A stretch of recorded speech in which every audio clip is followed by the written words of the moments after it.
এই জলাবদ্ধতা নিরসনের জন্য আমরা ইতিমধ্যে যে সমস্ত এলাকা জলাবদ্ধতায় আক্রান্ত আমি সব এলাকাগুলো পরিদর্শন করেছি। পরিদর্শন করে আমরা একটি টিম গঠন করে দিয়েছিলাম আমাদের পানি উন্নয়ন বোর্ডের সম্মানিত এক্সিএন মহোদয় এবং তাদের সহায়তা নিয়ে আমরা সেই টিমের রিপোর্ট অনুযায়ী আমরা মন্ত্রণালয়ের সাথে কথা বলেছি এবং মন্ত্রণালয়ের সহযোগিতা নিয়ে আমরা নতুনভাবে এই খাল উদ্ধার কার্যক্রম শুরু করেছি।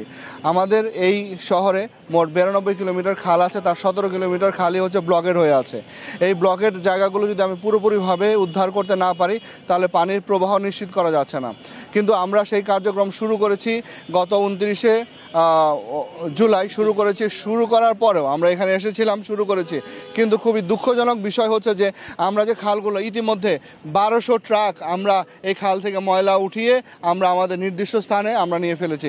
কিন্তু দুঃখের বিষয় হচ্ছে যে আমরা এই ময়লাগুলো ফেলছি, ময়লাগুলো যখন আমরা উঠাচ্ছি তখনই কিছু কিছু মানুষ যারা অসচেতনভাবে আবার এই খালগুলোতে আবার ময়লা ফেলে দিচ্ছে।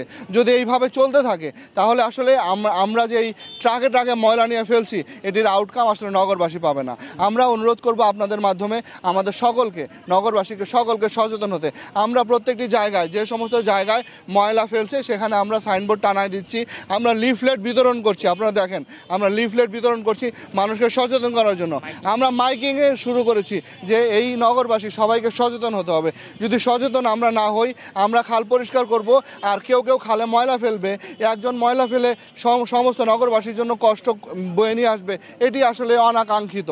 আমরা সবাইকে বলবো আমাদের সমস্ত নাগরিক তারা যেন সচেতনভাবে তাদের এই কার্যক্রমগুলো করে এবং তারা যেন আমাদের পাশে থাকে। আমরা পাশে থাকলে আমরা এই খালগুলোকে আমরা যেভাবে এই জলাবদ্ধতা নিরসন করে একটা সহনীয় পর্যায়ে নিয়ে আসতে চাই সেটি সম্ভব হবে।